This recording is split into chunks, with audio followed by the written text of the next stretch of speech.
John Clark, and welcome to Everyday Anarchism. Thank you for joining me. Okay, now we can really start. Yeah.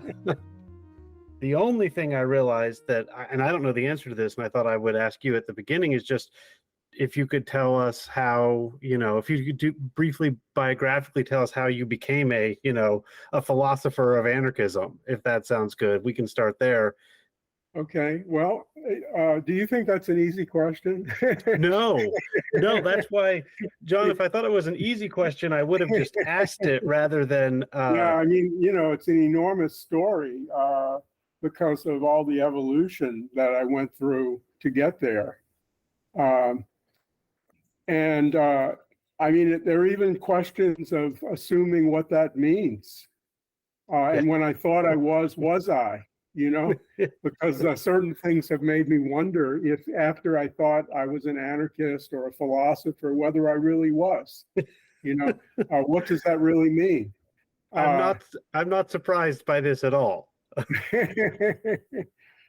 But I guess I could try to answer that question. I had a long political development. I was brought up in a very conservative atmosphere. And I guess to jump kind of quickly to what happened in the late 60s or fairly late 60s, I discovered anarchism. I had read some things in high school, for instance. We read Thoreau when I was a junior in high school. I was really impressed by that. But I didn't know what it meant. I didn't know why it was so interesting to me. Around 1966, Leonard Crimmerman had come to New Orleans. He was chair of the philosophy department at the University of New Orleans, where I wasn't. And he did a book called Patterns of Anarchy, which was one of the first anthologies. So that was a big jump in my awareness. Also, another book came out. Horowitz was the editor, called The Anarchists. And I read that also. It was just the beginning of the rediscovery of anarchism. I mean, I didn't know what it was up until then. I suppose my outlook was something like what we would call a right-wing libertarian. I was more of what's called in America libertarian, which shouldn't be called a libertarian. But I was interested in freedom. When I was in high school, I joined Young Americans for Freedom, for instance, a right-wing group, because I was interested in freedom. But then I discovered that there were other views of freedom. Actually, this book that we're going to talk about is kind of, in some ways, the culmination of that development of thinking about the issue of freedom. And the chapters on freedom and domination are a result of that. So I found out that there was a larger concept of freedom than the one, freedom is non-coercion was not everything. Also, the state was not everything. That ultimately I found out that there were different forms of domination that were the real problem, and that there was a larger concept of freedom that was much more inspiring. So that was the direction I was going in. A lot of things happened. The war in Vietnam was going on. I joined the ROTC when I was in college. My father worked for the Air Force. I had a very positive view of people in the military and all that. I had to break with that in many ways in order to get where I was. I remember Carl Hess came to the University of New Orleans and spoke, and I was the first person I had ever heard invoke Zapata. And he quoted Zapata about, as long as there's a state and capitalism, the people have to be armed, or something like that. These were very incendiary ideas at that time. So it's a big story. There was a cultural change that was going on. Personal changes were going on in the late 60s through the early 70s that affected me a lot. In 1970, I started a group called the New Orleans Libertarian Alliance. I didn't celebrate the 50th anniversary of it for some reason 3 years ago, but we should have. But it was a very strange group. We had I had become a left-wing libertarian by that time. but we had right and left wing libertarians in the same group. So we'd get together every week and fight over private property, you know. You know, there are a lot of things like that that were happening that affected me. You know, meeting Leonard Crimmerman was important. He did a guest editorial stint with this publication called A Way Out, which is a publication of the School of Living, if you know who they are. They came to, No. Robert Borsotti was in New Orleans at the time. He had a coffee house that was a real center of interesting activity. His grandfather was Ralph Borsotti, and he and a woman called Mildred Loomis were maybe the big figures in something called the School of Living. And they put out, back in the 30s, I think, they had a magazine called the Green Revolution. I came into contact with that kind of back to the land anarchism, really ecological anarchism. Len Crimmerman talked about this, what was the name that, Louis Herber. He said I should read Louis Herber. That was Murray Bookchin. That was one of his pseudonyms. I first heard about him as Louis Herber. And he said, read that. And there was an interest in ecological anarchism. And of course, I got very much involved in that. By 1972, I helped bring Bookchin into New Orleans. And then I got wrapped up in social ecology, and that kind of determined the direction I was going in after that for quite a while. But, you know, there were a lot of steps along the way. But this is probably not the real answer. Well, I mean, I would say, John, that works as an answer for a podcast, but I also am willing to go wherever you want to go. So when you say this isn't the real answer, what does that mean? There are personal things that were going on. It is what it isn't. You know, the idea that I gradually became more and more aware of the lies of the society that I lived in, and the fact that, you know, that there were things within me or about me that were not real in relation to the society. I started looking for another community, really. That was very important. Back in by the mid 70s, we had a group called the Black Pearl Mutual Aid and Pleasure Club, which was a kind of, well, we had an affinity group within it. We met every Sunday night. The best thing we did was we had a big dinner. We had a couple of people who were cooks at a vegetarian restaurant, other people who cooked pretty good food.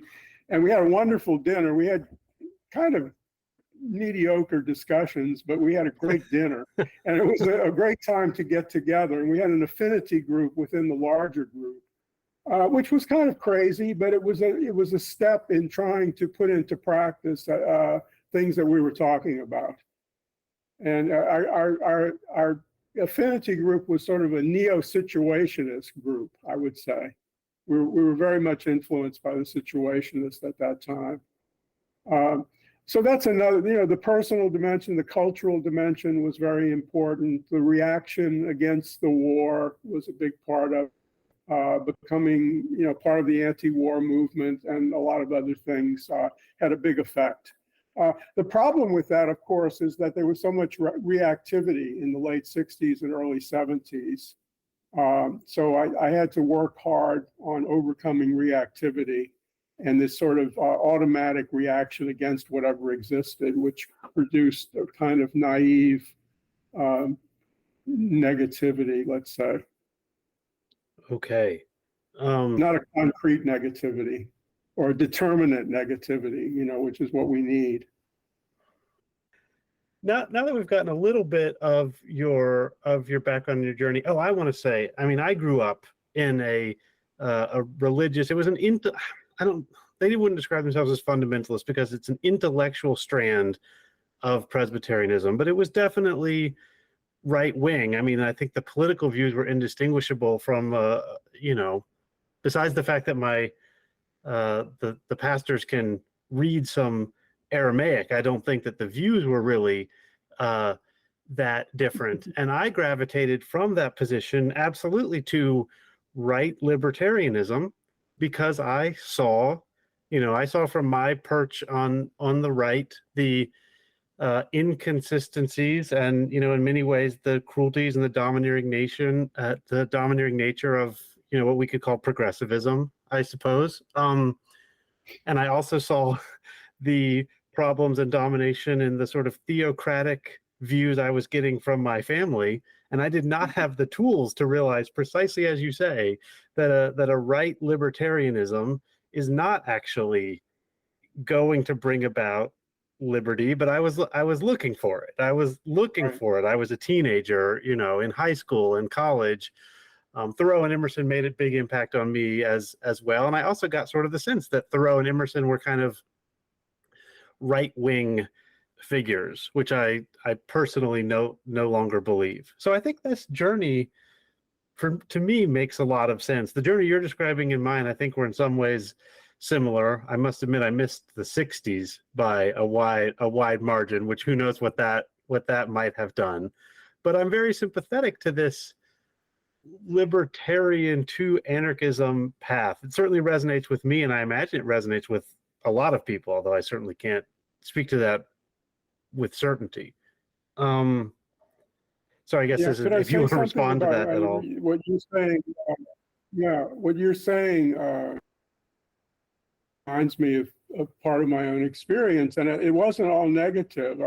In a way, I was brought up in the kind of fundamentalism, which was German Lutheranism. Well, at least one side of my family. The other side were French Catholics. And one of the things that influenced me a lot was my father. I went through a period of thinking, well, that I was breaking with all of that. But I found out that my father's religious views, and this reminded me very much when I read Élisée Reclus, his experience. His father was a minister and a break off of Calvinism. It was a very kind of radical Protestantism, not really in some ways orthodox, but in other ways very, very heterodox. And I did have this experience, particularly with my father and people in his family, of a small community of people who had very deep beliefs and commitments. And basically, particularly in the case of my father, it reminds me of the young Hegel, actually, although my father was completely non-intellectual. But the young Hegel was a big believer in the, it was a Joachimite, the third period of history of the Holy Spirit, where love would rule or not rule, rule through not ruling, really. And in a certain sense, I got that idea, I think, from my father and members of his family who really believed in love and believed in the community, although they didn't express it at all in terms of anarchism or anything like that. Obviously, they accepted the conventional wisdom, they were good citizens and all of that. But they also had these religious beliefs, which in a way were very radical, if you look at the implications of them. And I think ultimately I had to go back to that, that idea of the small community and commitment to things out of free will, those kinds of ideas and kind of free cooperation. Yeah, I think that all makes sense, and that's one of the reasons why, as I was reading The Impossible Community, the microecology of community chapter stood out to me.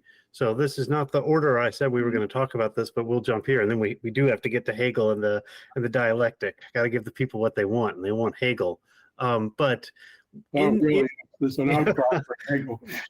Well, actually, John, I mean, I don't know about an outcry, but I did have months ago a reader, a listener write in and say, can you address Hegelian dialectic and how we can use Hegel in a radical way? And the short answer, Dave, is no, I cannot do that. But my guest today can do that. And so I'll give John a shot at Hegel and dialectical radicalism in just a second. But first, I want to just praise you, because when you, in microecology of community, you describe, what we could think of as the right-wing movement, if we want to, as not a top-down thing being run from Washington, D.C. or wherever it would be run from. I think that's a much better description of the progressive movement, at least these days, as kind of centralized and bureaucratic and top down. But the right wing movement is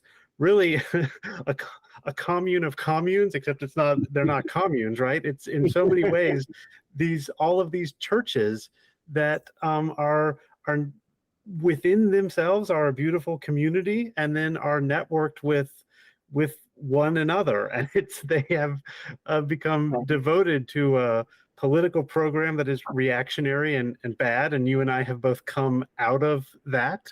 But the organization of right-wing Christianity resembles, I think, much more a true grassroots, participatory, libertarian community of communities. Well, I'm not sure if it's, I would put all of those in quotes. It is participatory, and it is a community. I don't think it's truly libertarian. I mean, one thing I like to harp on is, where the word libertarian came from. It came from Joseph Déjacque. We had a conference a few months back on his thought. It was the 200th anniversary of his birth. And he actually was in New Orleans when he wrote this open letter to Proudhon, in which he said that Proudhon, because of two things, one is because he believed that you could trace an individual person's contribution to the value of the product that person produces. He rejected that because he said it was a social product.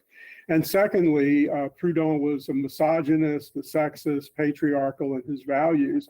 And he says, because of these things, you are not a true libertaire. And that's where the word entered into political discourse. And I think we should always criticize the use of it by right-wing libertarians, because they don't really have an adequate conception of freedom or liberty. Yeah, and I want to say I probably shouldn't have even have used the word libertarian when I was listing those categories. I mean, in some ways, my libertarianism was a revolt against that religious community I was in. But otherwise, I completely take your point. I mean, if it is what it isn't, that definition of libertarian seems the exact opposite of the right-wing definition of libertarian, which is whatever you produce, you own, in totality. That's a complete dialectical inversion, if I dare use the word dialectical with you. Well, don't hesitate. We can talk about it. But also, just tell me if I'm doing it wrong. Well, I don't know. Usually there's something right in whatever you do wrong. There's something wrong in whatever you do right. So I think it's best to look at the two aspects, at least the two aspects. One of the things that I got from the 70s, I remember we had this slogan, the free world is not free and the communist world is not communist. I wasn't using it is what it isn't at that time. Yeah. But that was the problem, basically. And it bothers me whenever people call them communists. Yeah, I mean the very word. I mean, I only learned relatively recently what a Soviet was, and a Soviet is a sort of commune. We should have been called the anti-Soviet Union. That's what it was. It was so anti-Soviet. It's unbelievable. Right. It's just wonderful when you look at reality to see how much it is what it isn't. Control, it's everywhere, basically. So that's what imminent critique is about. Look at the concept of freedom in the free world. Some country was the biggest dictatorship in the free world, and they could say this without blinking. This is just normal, that it's important to defend the free world. Indonesia, I spent a lot of time working on West Papua and East Timor issues. And that was, the Suharto dictatorship was one of the bulwarks of the free world. And it was probably the most genocidal dictatorship since the Nazis. I mean, in East Timor, a third of the people died within a few years as a result of the Indonesian invasion. And in West Papua, there was a large amount of death and oppression. And that was the free world. There were so many dictatorships were part of the free world. Franco, was part of the free world, who was the model of fascism. The fight against fascism, the Spanish Civil War was, the primordial fight against fascism, really. And that was against this leader of the free world. Yeah, I mean, I personally I admire many of the ideals in the liberal tradition. It does seem that the liberals not only don't actually hold those ideals, but in fact, seem to annihilate them in the same way. Like I mentioned earlier, that you could see Thoreau or Emerson as conservatives, and many people do. I mean, I admire many conservative ideas insofar as, you can think of conservative as an idea of preservation. I mean, you can think of Kropotkin or Mumford even as sort of the ultimate conservatives in terms of valuing what's important and good and has been bequeathed to us by the past. But that doesn't seem to me to be whatever it's called, conservatism doesn't seem to do a very good job of doing that, just like liberalism doesn't seem to do a very good job of holding up liberty in any sort of sense that's worth holding up. The conservatives are the people who destroy the most. And, Paul Goodman, who is one of the great figures in American anarchism, subtitled one of his last books, Notes of a Neolithic Conservative. Yeah. Yeah, I like Which this. makes sense if you're interested, in conserving, in actually conserving. And there used to be conservatives who were conservationists, but it's hard to find them anymore. Yeah, and the conservative tradition, I mean, Rod Dreher, I think, is from your part of the country. The conservative tradition has also lost whatever was even pseudo-libertarian about it. It's become a very statist tradition. I mean, Ron DeSantis is the new model. I don't want to talk about that. Sorry, that's my fault for bringing this up. Let's talk about Hegel and how Hegel can be a radical. Of course, I mean, I was taught, and I haven't read much Hegel because I found him so difficult. I was taught, I suppose, some by my professors and some by Nietzsche, an idea of Hegel as a sort of arch conservative, a defender of Christianity, a defender of European power. And in when we've talked before and reading your book, I don't get that sense of Hegel. So can you give us a different version of Hegel? Well, I can give you several. Which one do you want? I mean, there's the young Hegel. Sometimes I say I'm a young Hegelian. Not that I'm a young Hegelian like Marx and Engels and Stirner and so forth, but I like the young Hegel. The young Hegel wrote his early theological writings, they're called, and other things in which I call him the hippie Hegel too. I mean, he talked about love all the time, and it was this Joachimite third period of history kind of view, and he has this complete attack on the state. I think I put it in this book somewhere. I think it's at the beginning of one chapter. I love this quote in his early writings. He's very critical of the state, but he's implicitly, you see, this is also one of the things that you find in dialectical thought is immanent critique, which is using a point of view against itself. Someone develops certain ideas and they're trying to say one thing, but if you look at what they're saying, it's actually a critique of what they're supposedly defending. And Hegel does that. I try to discuss that in the chapter on freedom in the book, to show that for freedom in Hegel, only a non-statist society could be free. There are contradictions in having a statist version of that view of freedom.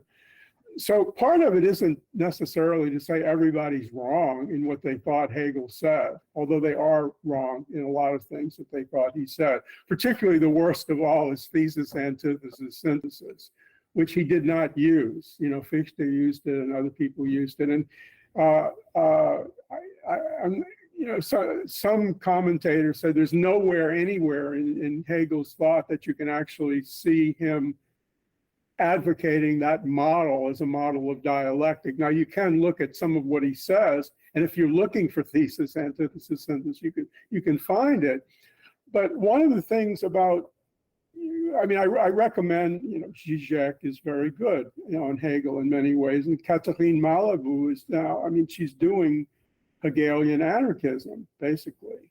She did this book, Au voleur is the name of it. It hasn't been translated. Stop Thief would be the translation.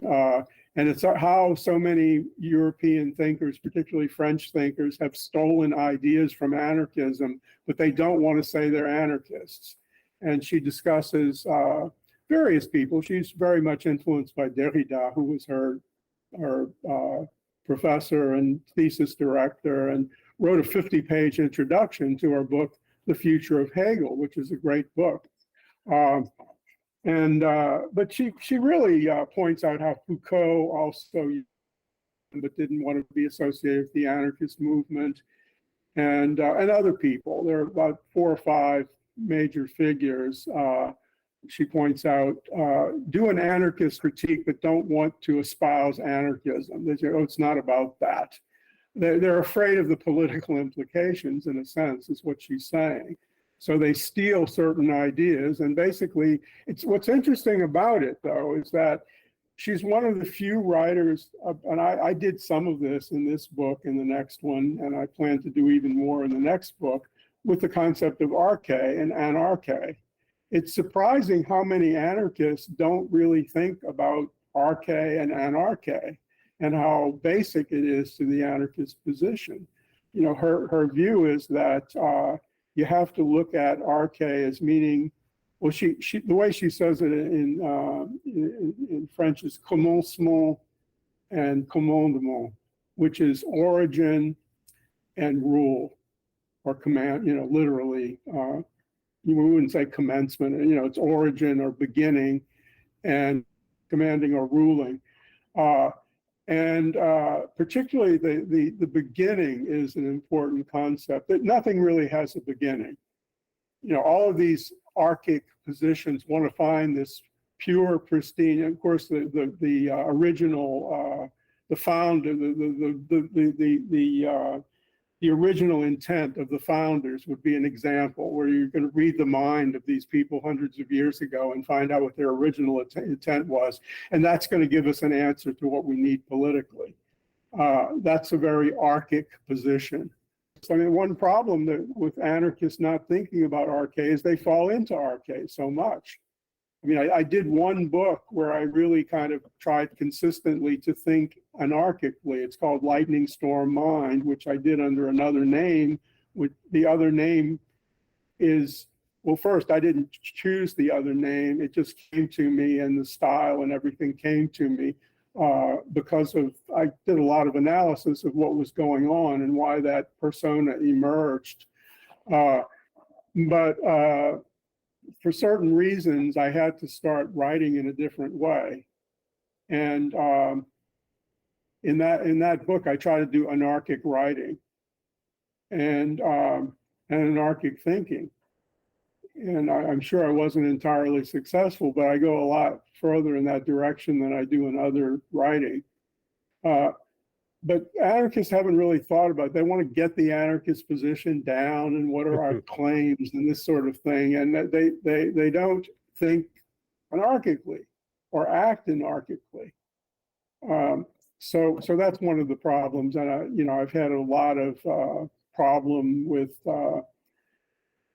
my own history, particularly with social ecology, which I still adhere to. I still use the term, although I always say dialectical social ecology to distinguish it from dogmatic social ecology or orthodox social ecology, which is just full of arche.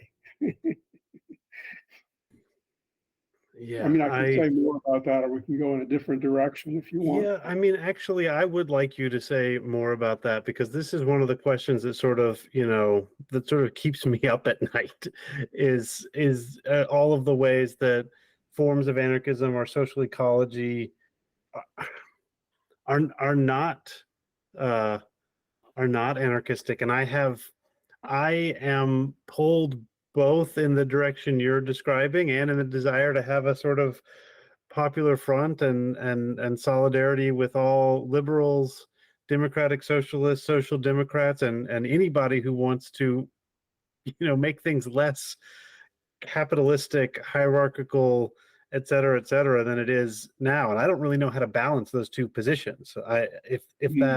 If that makes sense. I don't want to be all alone on an island of anarchism, and yet I don't want to be abandoning anarchism at every turn with every ally and thinker. And I don't know. So yes, please talk about that more is what I'm trying to say. Yeah. Well, first, a lot of people are anarchical in their thinking and acting sort of naturally. And okay, so one thing that struck me a long time ago is I was associating with a lot of people who were not good people. And for a number of years, I still have this problem to a certain extent. I was letting people live at my house for months who should not have been around me or my children because they had political ideas that I agreed with. And I thought, that I should do the right thing and help them out and so forth. Particularly back in the 70s when I had this group, the Black Pearl group. Literally, people stayed at my house who were not good people. And gradually, I realized that it wasn't as important what people say they believe in. It's what they do and what they show they believe in. And in particular, one group of people really affected me a lot. I taught at Loyola for 44 years, so I came in contact with the Catholic left a lot, but not mainly through Loyola, but mainly because they were around and used facilities and things like that. And a lot of people who were in the Catholic worker movement and the group Pax Christi, which is very much influenced by the Catholic worker movement, were active politically. They have a house still in New Orleans. And I came to this conclusion. They're not the only group, but they're one of these groups that led me to this conclusion. They're people whom, when I'm with them, I'm happier. And secondly, I become more like the person I want to be as a result of being around them. This became very important. Just like another principle that I developed a long time ago is respect for my own stupidity, which is a very important dialectical principle. First, assume, I have to assume I'm stupid. I was brought up in a stupid environment, so it's easy. I was brought up in a working class neighborhood in New Orleans. Basically, it was a segregated, racist, very obedient, kind of environment. So I was taught to be stupid. And another thing, I've studied Buddhist philosophy a lot, which teaches you basically that your mind always trips you up. It's designed to trip you up. It's designed, Buddhism originally didn't say this, but originally the mind evolved to help us survive on the Serengeti Plain in East Africa when we were trying to compete with other animals, for food. And we couldn't be really dialectical in our decision making. We had to make practical decisions, and the practical mind has always been effective in the short term, but not very effective in seeing the larger picture and looking at the long term. So that we have a mind that trips us up all the time, and then a lot of us were conditioned in an environment that taught us how to be stupid, and racism teaches people how to be stupid. Capitalism teaches people in some ways how to be really smart. You have to be very smart in some ways to succeed, but you also have to be very stupid in other ways and overlook a lot of reality in order to succeed. I could go, patriarchy is the same way, and other forms of domination. So I developed this idea of respect for my own stupidity. Assume that I'm stupid and always look for the stupidity and try to do something about it. And also, I developed this idea of be around people who are good people and who help create in their everyday life what you're looking for in the world. This is why there are things like mantras and slogans and so forth to keep reminding you of things you supposedly know are correct, but you don't practice them. You always go wrong. I found this when I was teaching Buddhist philosophy. The students were very good at learning the basic ideas, but then when you go into the complexities, they don't see how the basic ideas in practice. And I would say, well, what are the basic ideas of Buddhism? And they'd say, you know, like the Four Noble Truths, the Eightfold Path, wisdom and compassion, something like that, non-attachment. And one of these basic concepts was always at the basis of what it was that they thought was so difficult to understand.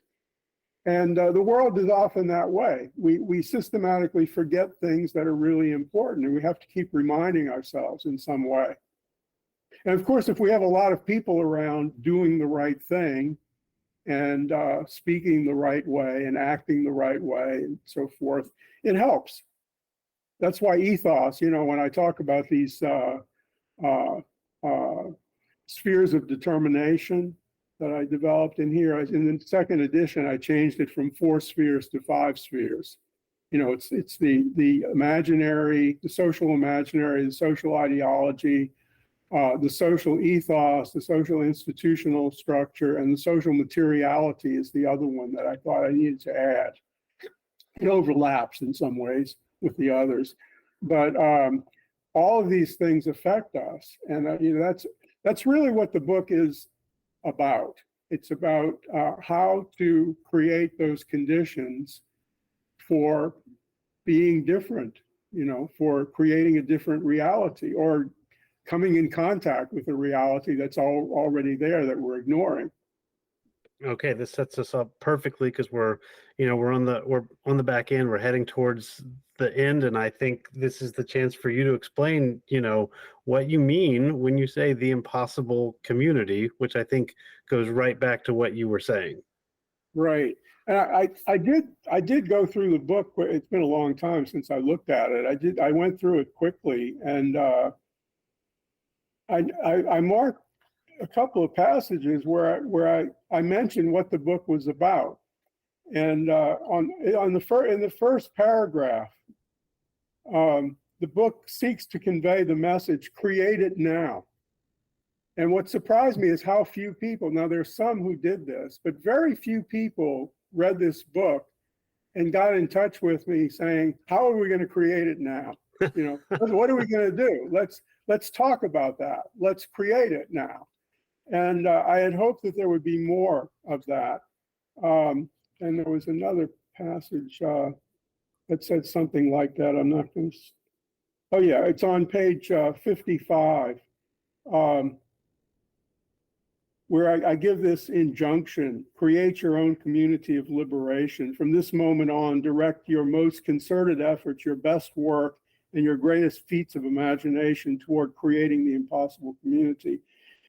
This is what I think was missing and has been missing. I mean, in the late 60s and early 70s, there was more of this spirit of communalism, really, but it was so corrupted. I've been looking at a lot of videos and podcasts about communities from that period and how they went wrong.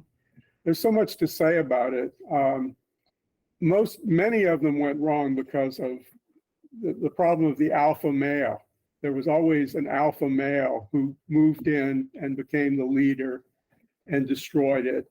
Often it took people 10, 15, 20 years of working for the community to finally break with it. In other cases, there was the do your own thing ideology, the idea that you don't have kind of, in some ways it was kind of anti-intellectualism. In some ways it's kind of an thought position where you don't have to think things through. Unfortunately, other people are thinking things through all the time. They have think tanks, and they hire people to solve. They have somebody doing the thinking. Even if they don't do it, they have somebody doing the thinking to see whether something's going to work or not, or what are the obstacles. And sometimes it's hard work to figure out what to do. So the word impossible and impossible community was. I wanted it to be a dialectical word. I explain why I use the word. Some things are possible given the dominant ideology and imaginary, and other things are defined as impossible, but they really are possible given a different imaginary, a different ideology, and so forth. So that's part of it. It's another example of it is what it isn't. If we accept the dominant idea of possibility, we'll be very disappointed with possible communities, because they won't really be communities. They'll be pseudo communities. So that was part of the idea. What are the conditions that are necessary to create a good community? For instance, I spend a lot of time on the Sarvodaya movement in India, so-called Gandhian movement. And one of the things that impressed me about that movement is this idea of the ashram, which most people don't understand in Western culture. They think of it as necessarily a religious community, but it's really a community of practice is what it means. And the idea, I would call an eco-village, really, because they had an idea of a different mode of production, different relationships between people, power at the base, all of those things. And that one of their ideals, which they never realized, they did a lot of experimentation with these communities, but they never really established them on a vast scale everywhere. But the idea was that every village and neighborhood in India would have one of these projects, this eco-village or ashram, in which people would be practicing what they believe in. And I think that would have been very powerful. I think to a certain extent it was very powerful, that tradition, because they lived in these communities and they carried on these traditions. And there are people today, for instance, Vandana Shiva is very much influenced by that tradition, and other people who are doing amazing things. Or there's something called the Barefoot College. I don't know if you've ever heard of that. There's a wonderful video learning from a barefoot college. I think it's called, and it's this one college that was set up mainly consisting of poor women doing self-education and learning a lot and achieving a lot. It's very inspiring. But that tradition has been a very powerful tradition and a very good example. So what I looked for in part of this book, after the theoretical part, at first were examples of people who have realized the impossible community in some ways. Yeah, I think that's great. I found that last part of the book where you came up with the examples inspiring. And I just find in my conversations with people in which I'm trying to explain the ideals of anarchism as I understand them, I find it impossible to communicate with them, because they will say something along the lines of, well, that wouldn't work, or how are you going to do this, or what about that? And then I say something like, well, whatever it is that you've just explained that is a problem, like immigration or something like that, this would cease to exist if one doesn't have all of these concepts that have created immigration. Is this making sense? They say, well, how are you going to solve X? And I say, well, I thought I just explained how I was going to solve X. I wasn't going to solve it. I would dissolve it, if that makes sense. And then instead of saying, aha, yes, this is a truly radical and different way of being, that makes sense with a different social imaginary, they just say something along the lines of, well, that wouldn't work, or that doesn't make sense, or you're forgetting about human nature. And then that's just sort of the end of the conversation. And that makes me sad when it's the end of the conversation, but I don't know how to transcend that gulf. Yeah, well, it depends who you're talking to. I mean, some people don't want to have the conversation continue and question the concepts they're using. But I mean, everybody has to question the concepts they're using, because a lot of people can propose alternatives, but they don't take into account what people's lives are like and why they resist the alternative. There's something, the right wing had a slogan in the 60s that I thought was brilliant. What do you do when somebody's breaking into your house? Call a hippie, you know? And it's true. You can say, oh, well, we don't want the police or anything, but if you don't set up some alternative, Mm-hmm. you know, some kind of self-defense system, it's meaningless to people. They're going to say, you're just taking away my only source of help in some situations. There are many things like that. So you have to realize where people are. You know, Yeah, and I think and you have to figure out questions that would shake their faith in what they believe in. Because if their objection is, it sounds like what you're proposing doesn't work, they have to realize that what they believe in doesn't work. You know, if their standard is don't accept things that don't work, well, the dominant system is not working. Not only is it not working, it's destroying the biosphere. That's a pretty serious problem. If you realize that the system that we have is killing future generations, everybody's grandchildren or great-grandchildren are going to die. The vast majority, maybe some will survive, maybe they won't, but the vast majority will die in ecological collapse. And that's a pretty severe failure. You know, it's more severe than having a higher crime rate or something, whatever it is that they fear that you're proposing. So that's part of the problem. I mean, there are certain issues that are crucial. The ecological crisis is one of them. Ultimately, it comes down to, do you believe it or not?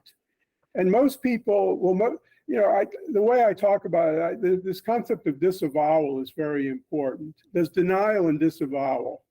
Denial is like, I don't believe in climate change. I don't believe that we're in a mass extinction, something about that. Disavowal is the mechanism that works this way. Someone says they believe in it. They really do intellectually believe in it, but they act as if they don't believe in it. And that's a terrible problem. And in a certain sense, well, I'm not sure if it's a worse problem. I thought it was a worse problem. Recently, with the Trump movement and Modi and Orban and, you know, all the other fascist movements around the world developing, maybe they're equal. But right now, I think disavowal is still a greater problem than denial. But we have to figure out how to deal with both of them. Yeah, I think that's absolutely right. I mean, I think this is a good way of thinking about it. You know, people say that it's difficult to imagine the end of capitalism. There's this famous quote out there: it's easier to imagine the end of the world than the end of capitalism. I don't have that trouble at all. The end of the world and the end of the capitalism are going to come together hand in hand in the not too distant future if things go on this way. And there are other options out there, and it does seem, you know, there's a David Graeber quote. I mean, this podcast was inspired by Graeber. It's a Graeber podcast, if it's anything, you know, that the only war the right wing has really won is the war on the imagination and the imaginary. And I think you're right. If you get people to first grasp that the right-wing imaginary, the capitalist imaginary, has been very successful in destroying all that is good, then they're much more open to imagining a different world. And you don't have to imagine our world being destroyed. It's happening. right. Yeah, yeah. Right. And one thing that you can use in that critique is to show how the critique of capitalism and so forth is really trying to preserve some of the things that those people say they believe in. Mm-hmm. You know, uh, of course, sometimes people don't express it that way. But if what we're working for is, sounds very 60s like, but love, compassion, Yeah. solidarity, all of those things, uh, a lot of these people who vote and support right-wing policies say they believe in those things. They have to be put on the spot. You know, if you really believe in love and compassion and so forth, you have to care for the world around us.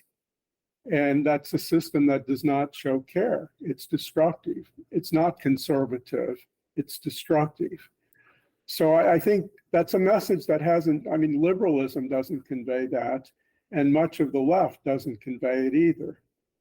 Yeah, we need to wrap up and I have to make lunch for my kids, but I view one of the great problems of progressivism is that it says something along the lines of, you don't have to you don't have to care about the environment because the government is going to make you care, or something along those lines. And this is just not, this cannot be the answer. And when the conservatives complain about the eco-fascists, I must admit I have a certain amount of sympathy with the conservatives. If you can't use coercive governmental powers to Hmm. preserve the environment. The only way to preserve our ecology is for us to take care of it. I mean, I believe that, and I think so much of the center left progressive government-based discourse about saving the environment ends up sort of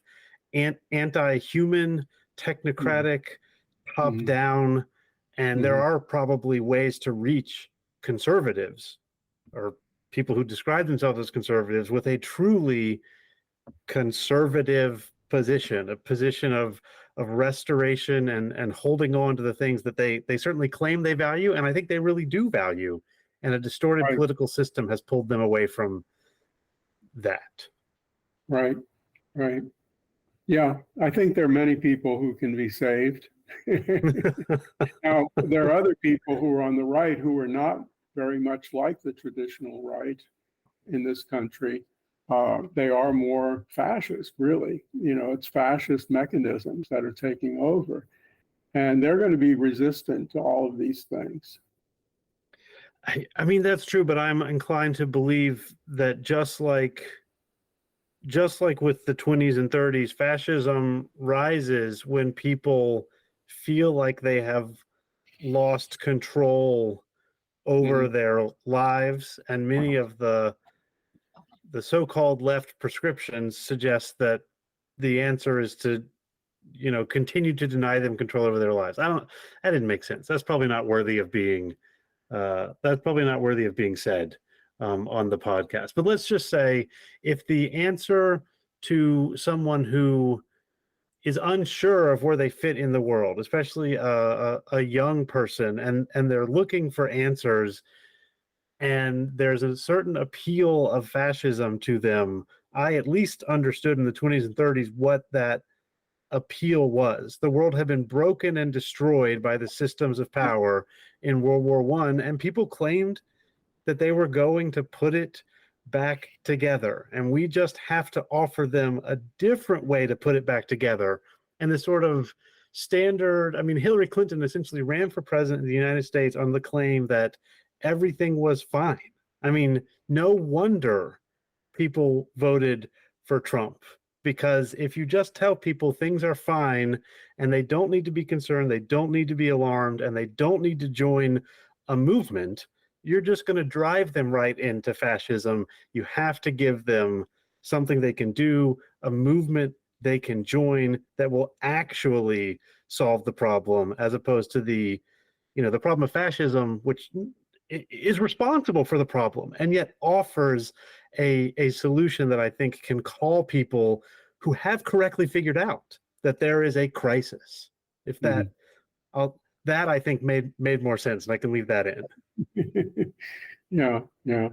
Well, it's a complex question, and there are also a lot of people who are going to be allied with people who are more fascist in their outlook because of practicality, just because their economic interest determines, or their social interest determines, that they're going to vote for Republicans no matter what.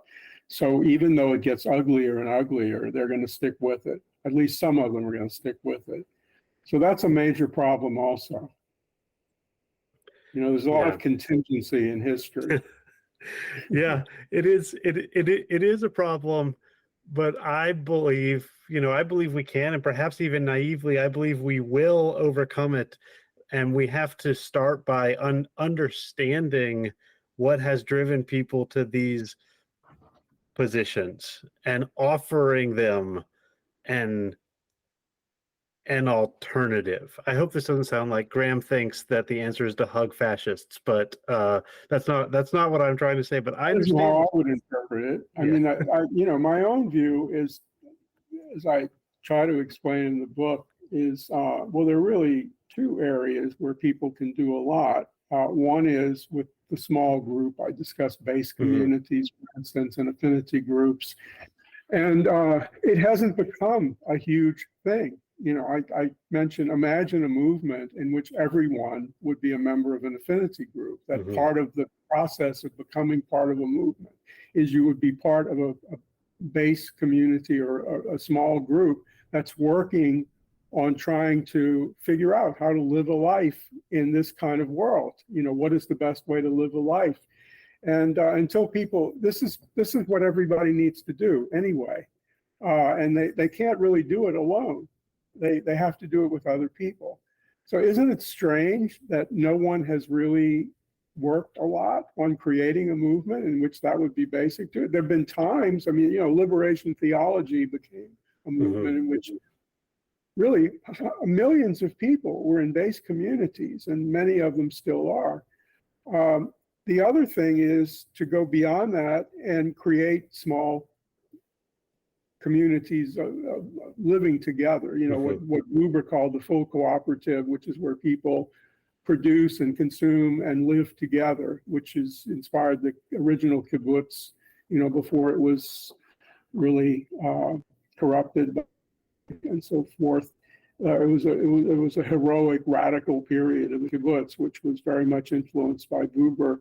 But the question I have is, why are people not making most of their effort in that area?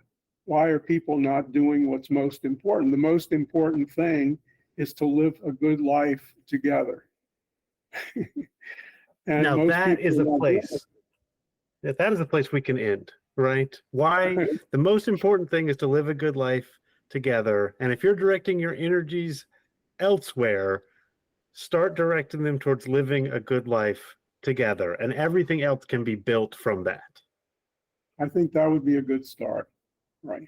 A good start. All right. Thank you so much, John. The book is The Impossible Community, and I want to have you back on to talk Reclus, and I want to have you back on many times. We'll see how the scheduling works, great. But you will be hearing from me. Okay, well, thank you very much. I really appreciate it. I really enjoyed it. Wonderful. Thank you, John. It was a pleasure. Bye.